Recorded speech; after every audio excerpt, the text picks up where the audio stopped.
Hello, everybody. Today's review is going to be oh my god, of a movie called Out of Liberty, which is available on YouTube for free. I went over to Tubi actually because it said it was on there, but unfortunately, that version on Tubi is dubbed over in Spanish, so I wasn't able to watch it on there. So I thought, well, I'll go over to YouTube and see if it's still there, and luckily enough, it was. So, yeah, unfortunately, I couldn't find it in the list of movies that were on YouTube. I had to actually search it up. So, if you're looking to watch this movie, you will have to search it up. It is still on YouTube for free, just like the second one I'm about to watch called The Row. Now, this is a Western movie, so it's almost fitting that I'm doing it on a Thursday because I wanted to start it. I wanted to kind of start a series every other week called Western Wednesdays, but I just haven't gotten around to that yet. And there's so much on my list that I might not actually start that for a while. And it might be kind of hard because I know there's a lot of Western movies out there, but I feel like, yeah, that might be a difficult one to do, to try to find one that I'm going to really enjoy. But this one I did enjoy. It wasn't like a top tier Western movie for me. It was definitely like a different pace as far as that goes. So it's about this group of religious leaders that gets uh, put in jail, and they are imprisoned awaiting trial. And the year is 1839. It is in Missouri.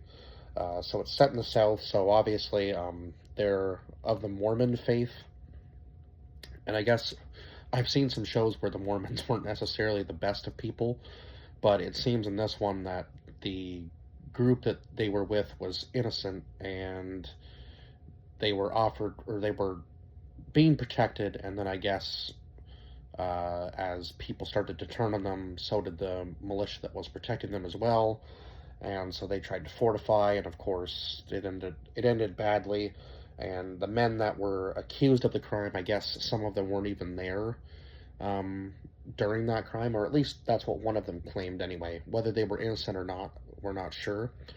But it seems that that was the way that the movie ended, was that they were innocent, and it was going to be up to the people again, and not the judgment system like the law or so on and so forth that was going to prosecute them. It was going to be left up to the people to decide what they wanted to do with them. And obviously, a lot of people had it out for them, right? Nobody seemed to want to want to be on the Mormons' side, unfortunately, uh, which which was unfortunate for this movie because it does seem like the men that were being imprisoned for the crime were in fact innocent, actually. So it was kind of unfortunate, but I did give this movie a 6 out of 10.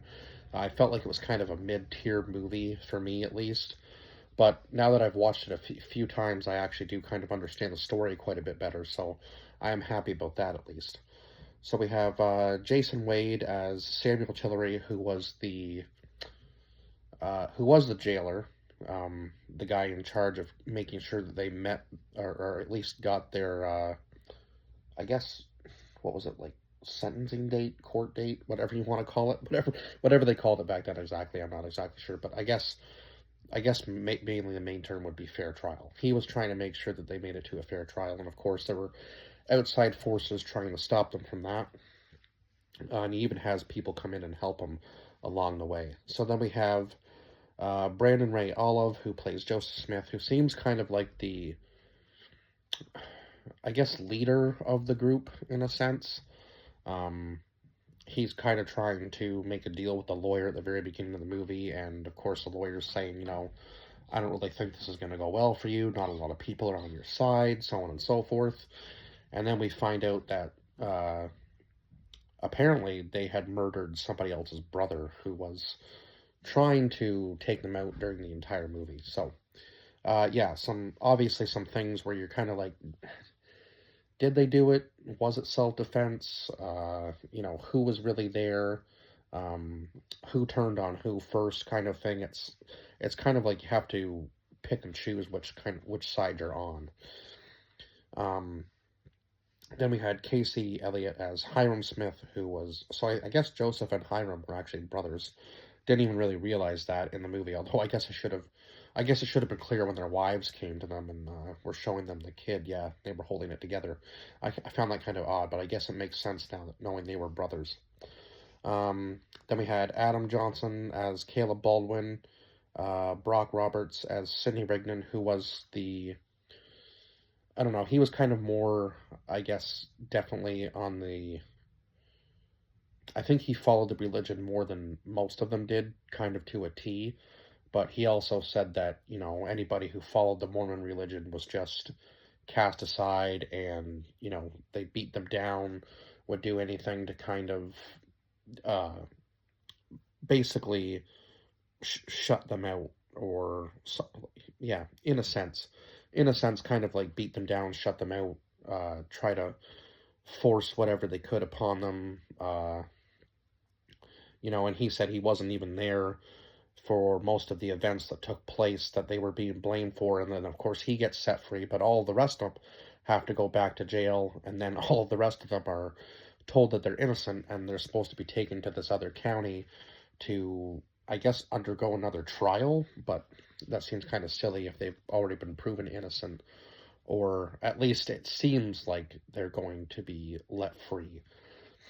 Um, then we had Danny James as Alexander McRae, Morgan Gunter as Lyman White, Corbin Aldred as Parker Rockwell, Jake Van Wagone as Cyrus Daniels, and I think it was the two of them that came in and tried to uh, help the other Mormons escape, because I guess he really believed in what Joseph was trying to do. So yeah, he was always trying to help them escape, and he almost was able to. They were able to get through quite a bit of the wall before the sheriff and all the rest of the guys came back down and re-put them in chains. I was like, holy crap, these guys might find a way out of here.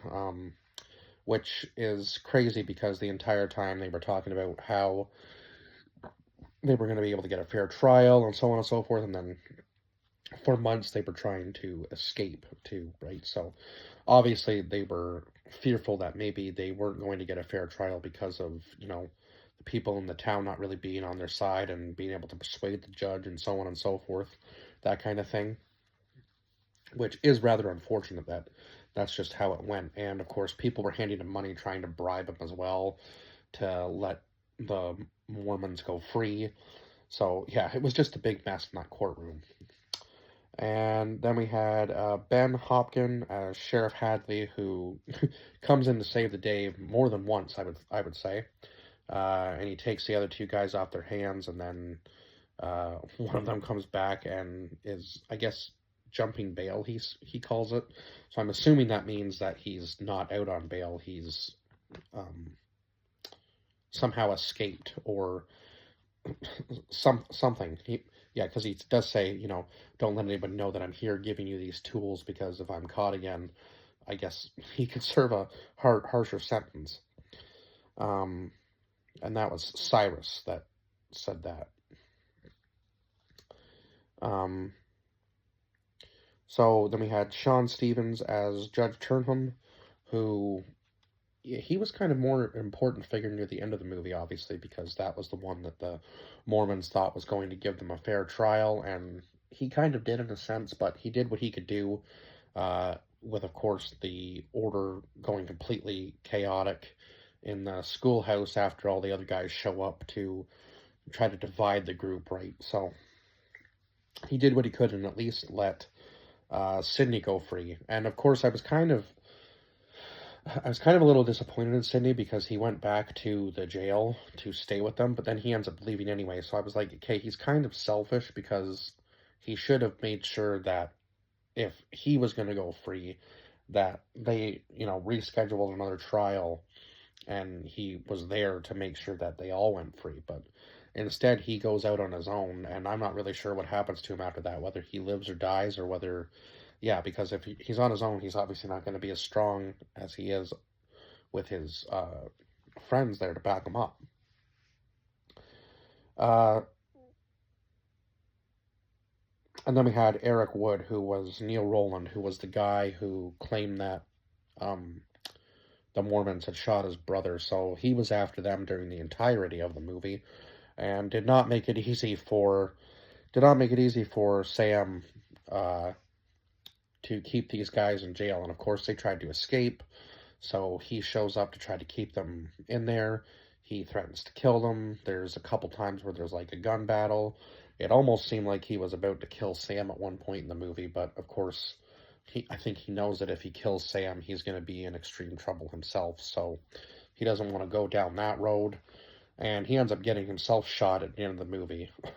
So, yeah, there was definitely intense scenes in this movie. It wasn't like your classic, meet in town and we'll shoot each other till one group is dead sort of thing, but there was definitely some intensity to this movie. So, it definitely did a good job of keeping you, engaged in the movie. Like I was never bored watching this movie, that's for sure. It just wasn't like my favorite of all time westerns, but it is a rewatchable movie for what it was. And being a free movie on YouTube, you can't really go wrong sometimes finding like a somewhat of a hidden gem, I guess you could call it. Uh, but definitely not like a top tier movie by any means. So the Mormons were set free from the jail on April 6th, 1839, after 155 days of captivity, and they reached the water that they needed to reach at the end of the movie in order to be, I guess, free men. So I guess good for them, because obviously, as the movie kind of tells, they were innocent. And Samuel Tillery went on to do his own thing and, passed away in 1859, 20 years after this all happened. So I guess this was loosely based on a true story. So kind of cool to find this movie.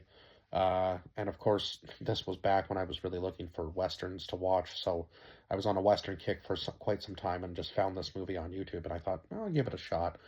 And of course, the first time I watched it, I was a little kind of confused by the story, but now that I've seen it a few times, it's a little bit easier to grasp, I guess. Kind of putting the pieces together the third time watching it. So yeah. But anyway, yeah, 6 out of 10 for this movie, and I will see you guys on next review. Bye bye for now.